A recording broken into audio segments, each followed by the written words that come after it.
It has an indigenous name, thank God.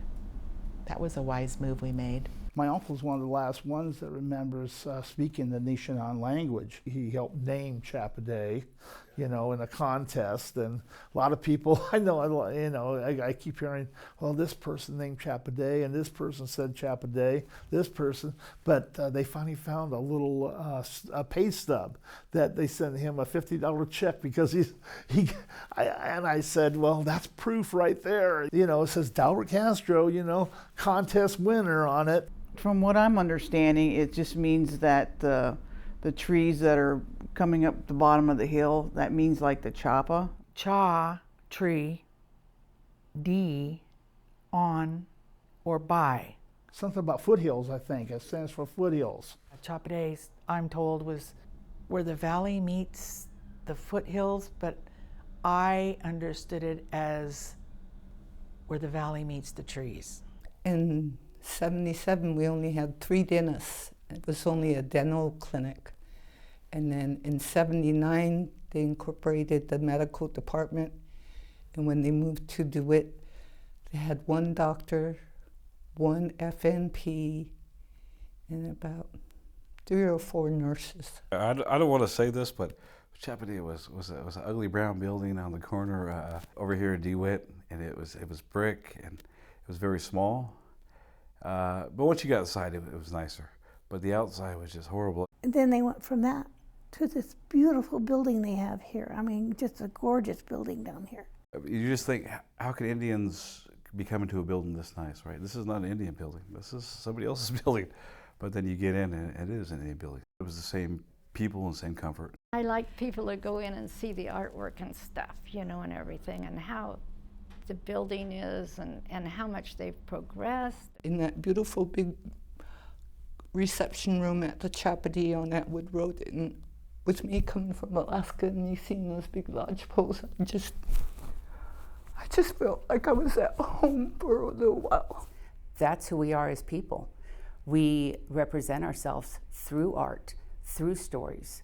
So having that represented in the clinic, in photos, in paintings, we're stepping into a place that is like home, that we can feel comfortable, that we can feel safe, that we can trust that we're going to be taken care of with respect and dignity. That's a reflection. It's not, that's a little superficial. Anyone can put up something on a wall, but it does reflect much more fundamental differences.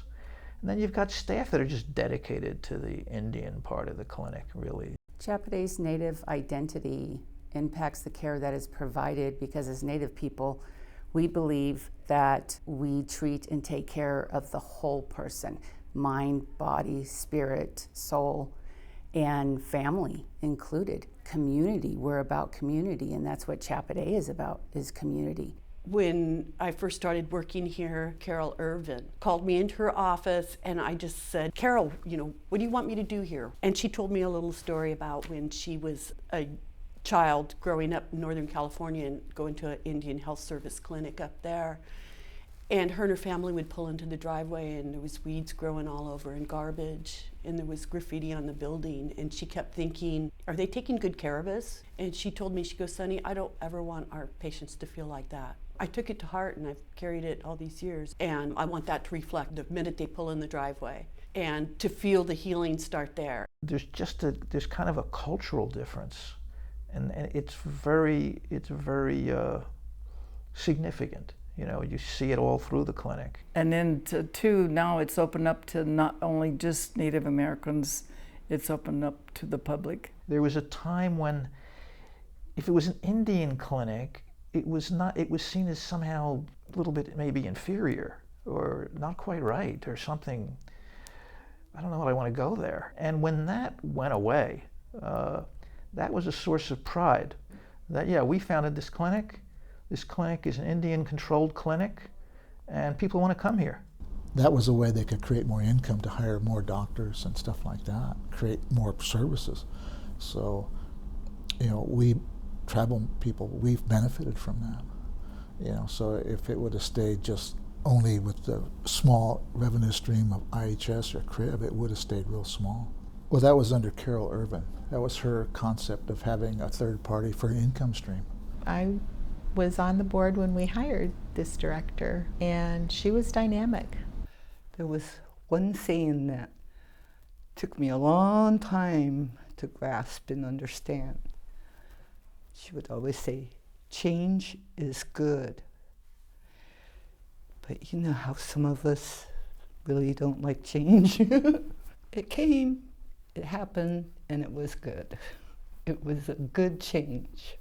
You know, it's always concerns when others come to join in with Native Americans and their benefits. There's always concern, but I believe that it's transitioned really well. Chapa-De has had to change, you know, to be able to make it.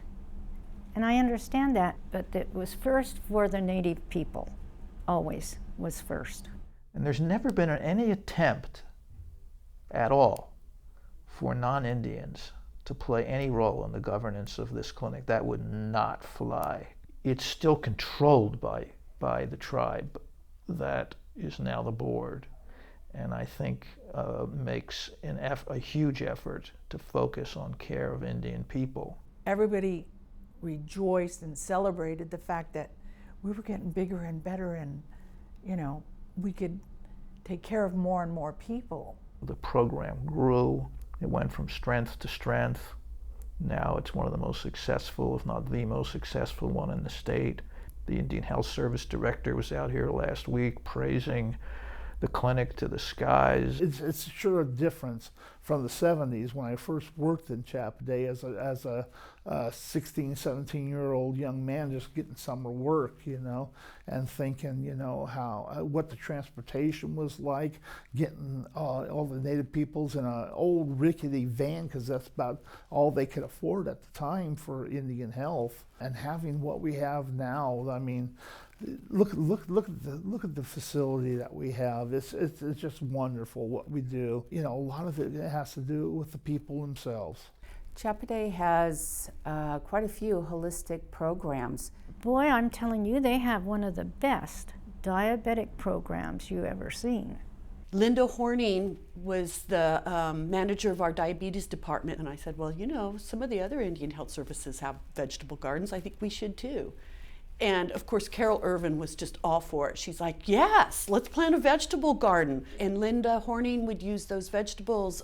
She'd have a class on site, and she'd use the little kitchen here next door and cook for our patients. They truly appreciate it. They're just like, thank you so much for these tomatoes. You know, money was kind of tight this week, and we probably couldn't have bought tomatoes at the store ourselves. So, and that makes me, you know, very emotional to be able to do this for our patients. Really makes me very, very happy. And then we have our behavioral health department that is so valuable. It's a substance use disorder program that we need, that the Red Road to Wellbriety, the medicine wheel, encompassing the 12 steps in our terminology, in our way that we can understand it and use it. We've had elder gathering a couple years ago regarding boarding school, the historical trauma regarding that. We were able to bring people in to help with healing some of that. When patients have moved away, I get calls stating that they miss Chapa-De. I have feedback from our patients that come here and tell us, they're like, this is like going to Cattleman's Restaurant compared to Arby's. We have just this passionate group of people that are dedicated to, you know, quality health care for their patients. I've had the benefit of just working with people that have grandparents and the parents and the grandchildren, but just the continuity from their own backgrounds and their sense of honoring elders and the wisdom of elders. I think pervades some of this, and it keeps people in line with those values. They become like the custodians of a place like this rather than the owners.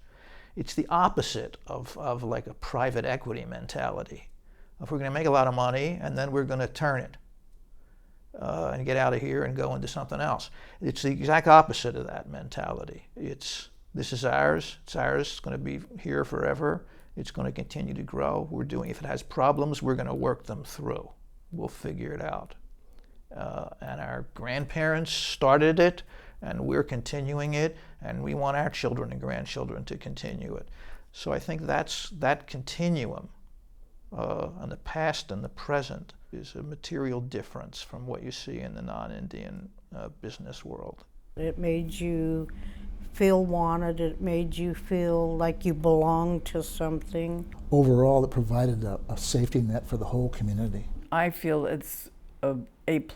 Chapa-De is A #1. You have a great clinic here, a fantastic staff.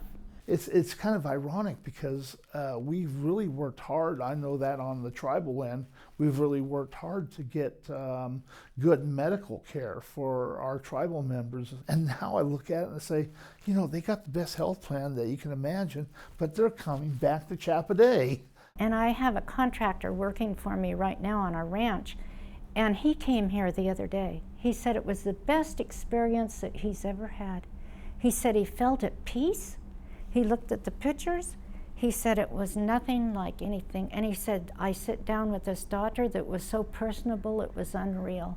And he said, Naomi, I thank you for saying go there. And security told me the other day, he said that he was here after hours, and he said car pulled in, lady pulls out, she brings a blanket, she puts it on the lawn. He asked her what she was doing, and she goes, oh, I just like to come here sometimes. It's so peaceful. It makes me feel good. Then I know I've done my job.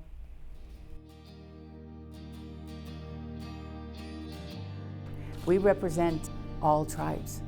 We don't just have pictures of California tribe. We don't just have tools, paintings from California. It represents all the tribes that we serve because we are all one people. And if you're a tribe from New York, Oklahoma, to feel comfortable coming into a California clinic and feeling like that's part of you, you're represented.